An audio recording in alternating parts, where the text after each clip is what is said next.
Be sure to follow me on Twitter. My handle is @EmperorBigD for updates on news, videos, upcoming content, and much more.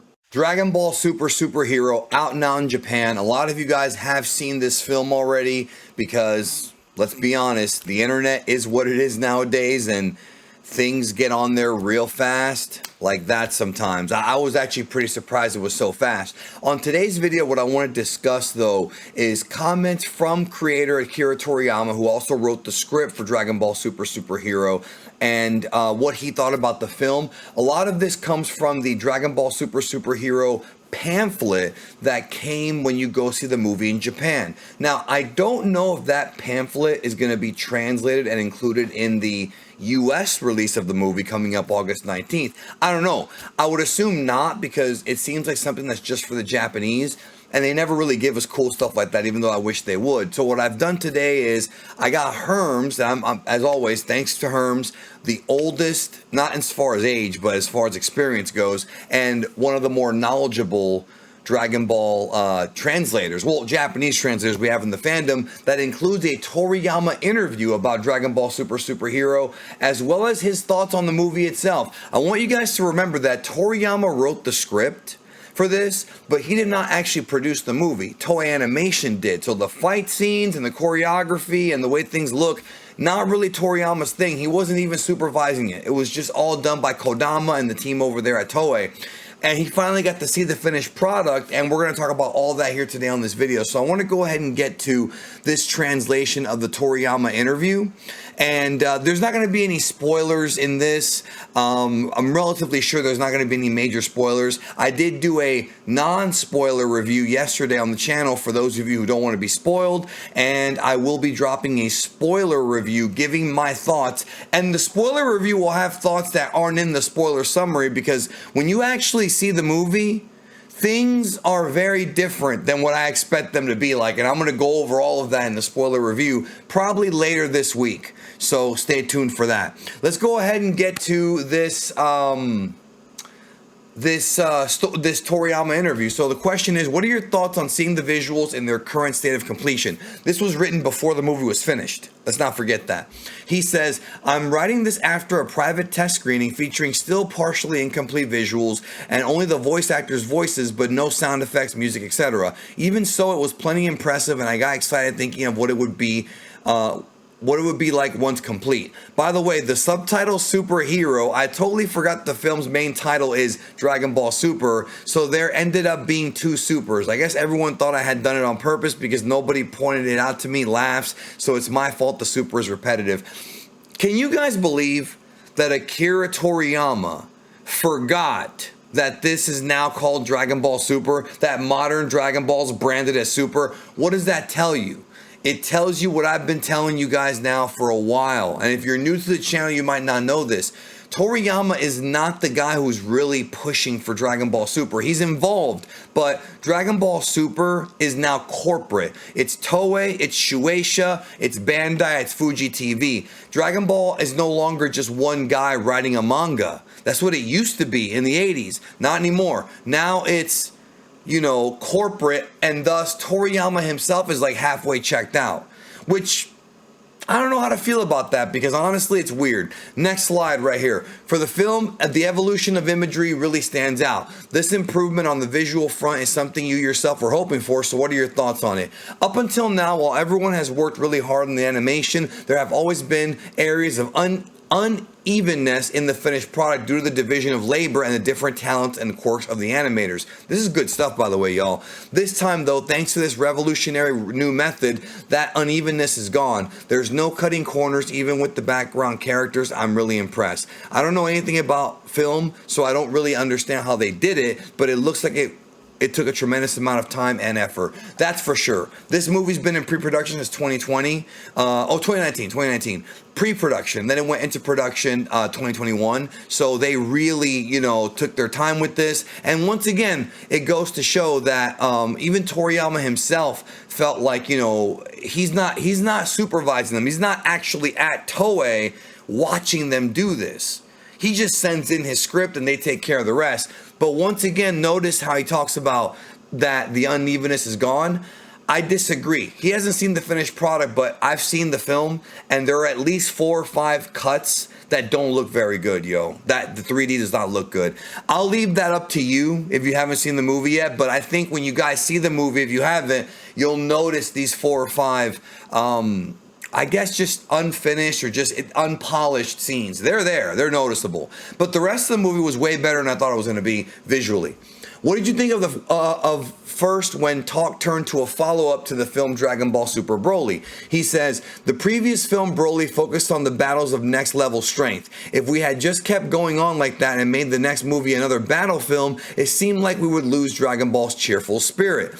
So this time around, I figured I should return things to a somewhat lighter route with character-based daily life, which is then threatened by a crisis which results in a big battle. That's exactly what this movie was, yo. And I love him for that. Those battle scenes are wonderful, as is traditional in this series, and I'm always very moved by them. Thanks to that, I can just write, and now these 2 characters have a big battle in the original script, and rest easy knowing that this will get turned into an incredible battle. Naturally, this time around, the battles are more amazing than ever. You won't be able to take your eyes off of them. I love that about this guy, dude. Toriyama's a big troll, but he's very humble, and what he wrote is true. I don't know if you guys have ever read the script to Resurrection F, which actually got released in a book years ago. This dude didn't write like in detail what happens in the fight. He just wrote Goku and Frieza have a thrilling battle, and then it was up to Yamamuro and the anime staff to create that thrilling battle. But Toriyama does write like, you know, Goku transforms into Super Saiyan God Super. Like he writes that, but he doesn't actually draw it. Like he'll draw like what Super Saiyan, what the form looks like, but he won't actually draw like the transformation. That's up to Toei to do. A lot of people don't know that, so I wanted to let y'all know that because a lot of people don't know that.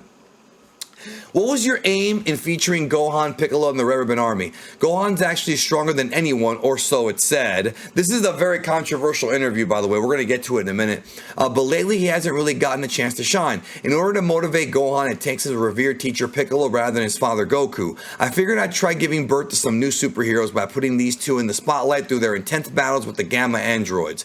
As for the Red Ribbon Army, it didn't seem so scary back when I drew it in the original series, but this time I brought it back as an enemy organization that triggers the birth of powerful new foes. So this whole thing about Gohan being stronger, like I've seen a bunch of Instagram and Facebook pages write that, and what Toriyama's saying is that what he says, or so it said, he has the potential to be stronger. He was not stronger than Goku and Vegeta in Dragon Ball Super. They far and away surpassed him. But with this movie, Toriyama's trying to course correct and put the focus back on Gohan. That's what he's saying here. Now, I'm not going to spoil the film, but some of you guys already know what I'm talking about. By the end of this movie, many people who are watching Dragon Ball are going to be wondering, has Gohan really surpassed Goku and Vegeta?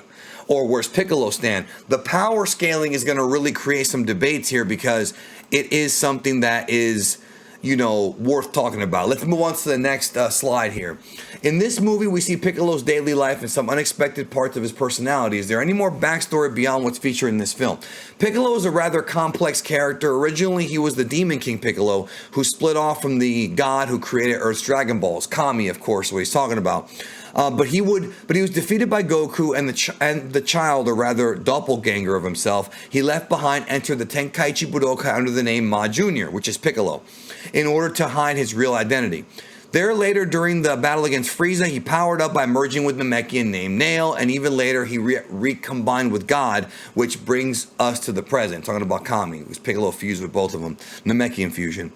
It's such a complicated past that even I have trouble remembering it. That I love Toriyama when he says stuff like that. Most of the Namekians are sage types, and fighting types like Piccolo are rare. They're still a very mysterious race, so they can be a bit of a headache even for me, the original creator. Gohan and his family offered to let Piccolo live with them, but he chose to live in the nearby mountains instead. We see that in the film, since he likes quiet places. Living next to the water is in the Namekians' natural habitat. For some reason, they have teeth, yet only drink water. Even he's questioning his own design. I love it. Piccolo's smartphone was a present forced on him by Videl. I love that. His stuffed animal collection got started when Gohan's daughter Pan gave him one. He pretended to be happy so that he wouldn't hurt Pan's feelings, so Gohan and Videl mistakenly believe he really does like them. That's funny, dude. Like that. I love Toriyama when he writes that kind of comedy, yo, because it's very like, that's Piccolo to a T, bro. And Toriyama, we've all made fun of Toriyama for being just a wacky guy and forgetting stuff, but he definitely understands his characters. Actually, Piccolo is my favorite character. He's always so quiet. This might be the first time he's been this talkative and active. Yeah, Piccolo has not had more screen time in a Dragon Ball film as much as this one. Even the old ones. Even the old ones. How do Gohan and his family view Piccolo? Gohan has always had a strong bond with Piccolo ever since his training with him as a young child, and Videl and Pan likewise think of Piccolo as a family member they can rely on more than any other. You designed a lot of characters for this movie. When it comes to design, did you have any new experiments or things you were picky about? This is probably more a matter of taste, but somewhere along the line, the warrior character's physique and facial features got too buff. So this time I wanted to return things to a somewhat softer feel with my designs. Actually, I also designed the enemy base, but then they suggested something far more amazing for it. I'm really glad for all the things they did that went beyond my imagination. The movie's full of images like that. I know what he's talking about. And again, those of you who have seen the movie or seen the spoiler summary I've done, you know what this is about. It's about how there's actually two sides to the base. But I don't want to spoil it for you guys if you haven't seen the movie. But I know what he's talking about. I'm sure some of you do as well. Again, it goes back to what I said. Toriyama sends them some designs, but they're the ones that have to animate it, and sometimes they add to it. Piccolo has never remembered his shoes in any of the series so far. What do his feet look like? Look at this, bro. Toriyama says, huh? He's never taken off his shoes. That comes as a surprise to me, too. I think they're pretty much the same as Earthling feet, but his toenails are black like his fingernails. No, in this movie, Piccolo's fingernails are colored black like in the original manga. Yeah, they try to do that a little bit in this movie. The characters you designed were animated using a different method than before. First, their models were created, then motion was added. What was it like watching that process? The major portions of the main characters were rechecked and edited countless times. I didn't see the process after that, but it was very emotional to see the lifelike movements of the characters. Yeah, no question, they did good. Okay, that's the second one. Here's the last one before we get to Toriyama's recent comment after actually seeing the finished product. What do you think of the director Kodama? I've never met him in person, but I've gotten a good feel for his fastidiousness and a sense of style through my editor. That's a big word for a Latino. When I saw the movie images for the first time, I was particularly surprised by the composition, presentation, movement, and the rain scene. Rain scene definitely looked great, and I was expecting it not to look great, but it was fine. Tell us about the process behind the birth of Gamma 1 and 2, and what your thoughts were in designing them. Also, how do you feel about the way Hiroshi Kamiya and Mamoru Miyano have voiced them? The Gamma androids were created by the brilliant Dr. Hito, whose dream was for cliche heroes to appear. I love that, because he is like a wannabe hero. These slightly old-fashioned designs are the embodiment of what I imagined heroes to be like when I was young. The two voice actors breathed life into them with pitch-perfect voices, so seeing them in action was cooler than expected. For people who have already seen the movie once, what should they pay attention to the second time? The anime series from 2013 onward, and he's talking about Battle of Gods, because that's what came out in 2013, has been a casual continuation of my original manga. For the first time Dragon Ball viewer, it might be a little hard to figure out the various character relationships, so they might need to learn about the series a bit beforehand. Yeah, that's with everything. But for those who already know the series, the content should be simple enough to grasp after a single viewing. Right. So for the second viewing, please just enjoy the action and details.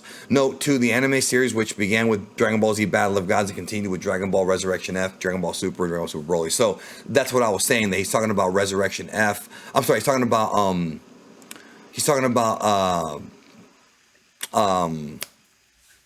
Battle of Gods first. So let's get to the second interview here from Herms. Again, I always credit Herms for the translations.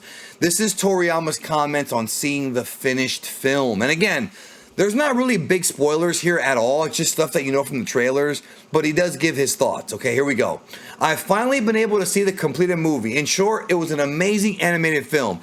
Well, I'm the original author, so perhaps it's not too convincing for me to say stuff like this, but even so, I got carried away watching it. I may be an old man, but I got really excited. Prior to this, the stories have taken place out in space or in other larger scale settings like that. So this time I wanted to bring things back to their roots and set the story in a small area of Earth. Yeah, because the Red Ribbon base is only one part of the planet, you know what I mean? What's more, the enemy is the Red Ribbon Army, who didn't make much of a splash back during the manga's original serialization, and to top it off, Goku and Vegeta aren't the leads. While I tried to make it an interesting story, I was worried the whole time that it might be a bit plain. Yeah, and that's what I was talking about, that Goku and Vegeta, there's been a concern among Toei about Goku and Vegeta not being involved, right? Because they don't know, like, if they can actually put something out that doesn't have them as the lead and make money. Well, so far, this movie's doing tremendous in Japan, yo. The first day release, it did better than Broly. What does that tell you? The people in Japan were hyped for this one, guys. There's probably more Gohan fans over there than I think people realize. So he goes on to say, that's when director Kodama and the outstanding anime staff came along. While the story might have been a small scale by recent Dragon Ball standards, they managed to turn it into an amazing movie unlike any before, thanks to their rare flair and cutting-edge imagery. The battles in the second half gave me goosebumps, like the fight scene out in the pouring rain. The skillful composition was so intense, I went numb from adrenaline. Dude, the last fight in this movie was crazy. I told y'all, I was told months ago the finale of this movie's nuts. It's not one-on-one Gogeta versus Broly. It's a huge deal, and it was made into a huge deal. It was way more crazy than even I was expecting, and I was told a while back it was going to be nuts. And nobody told me anything else, bro. I had no idea about the actual finale of how they beat the villain. I had no clue about that, guys. That was a surprise to me. No, I can't find everything out. I'm sure some of you guys thought I knew everything. I swear to you, I did not know. And that's good. I like going in not knowing everything. Piccolo's so cool, and Gohan's so cool, and Gamma 1 and Gamma 2, everyone's just so cool. I don't usually get too excited about my own works, but I ended up thinking thoughts like this before I knew what hit me. It's the first time that's ever happened to me. He's really putting this over. At that moment, I realized that all the trouble I went through hashing things out with my editor was worth it. That's a long story right there. This is all thanks to director Kodama and the anime staff who worked far harder than I did, and also the many staff members and voice actors who support them, as well as my editor at Shueisha, who played a minor role in making this the best movie possible. He's talking about Akio Iyoku. That's his right-hand man at Shueisha. I have nothing but gratitude towards them all. I am truly satisfied. If anyone out there is hesitating and thinking Dragon Ball, huh? Then just take my word for it and give it a watch. I guarantee your heart will be racing by the time you leave the theater. I mean, it's Toriyama saying that, and it's his product. And I love how he drew himself, Toribot, with the Piccolo clothes. And, you know, I love that. But it's like, I don't think he's bullshitting. I think because the movie caught us all by surprise. Like, I've seen social media. People are loving this damn thing, bro. They're loving it. So, yeah, it turned out surprisingly well. What'd you think? Let me know in the comments. Leave a like. Thanks for watching. And I'll be back with more content. Tons more to talk about this movie in the coming days and weeks. Have a great one.